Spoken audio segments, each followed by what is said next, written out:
আসসালামু আলাইকুম। তো সকালবেলা ঘুমাইছিলাম গাড়ি নিয়ে আইসা কুড়িগ্রামে। ঘুম থেকে কিছুক্ষণ আগে উঠলাম, ওইটা ফেসবুকে ঢুকলাম, ঢুকে একটা ভিডিও দেখলাম। ভিডিওটা দেখার পরে মনে চায় না যে আর বাংলাদেশে গাড়ি চালাই। এই যে ট্রাকের দুর্ঘটনাটা যে ঘটলো ফরিদপুরে, আসলে জানি না ভুল কার, কিন্তু যারই ভুল হোক, দেশে আইন বলতে কিছু আছে নাকি? আপনারা কিছু হইলে আইসা ড্রাইভার সাহেব গায়ে হাত দেন, কিছু হইলে মারামারি কাটাকাটি করেন। আসলে এগুলো করা ঠিক না। দেশে আইন বলতে কিছু আছে। আপনারা মায়ের জন্য না করে মারতে মারতে ট্যাক্স করে মাইরেই ফেলাবে। তারও তো ফ্যামিলি আছে রে ভাই, তারও তো বাচ্চা কাচ্চা আছে না? তো কথা লেগে এরকমটা করা ঠিক হয় না আপনাদের।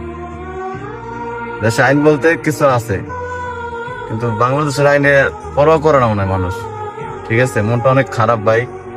যাই হোক, সবাই ভালো থাকবেন।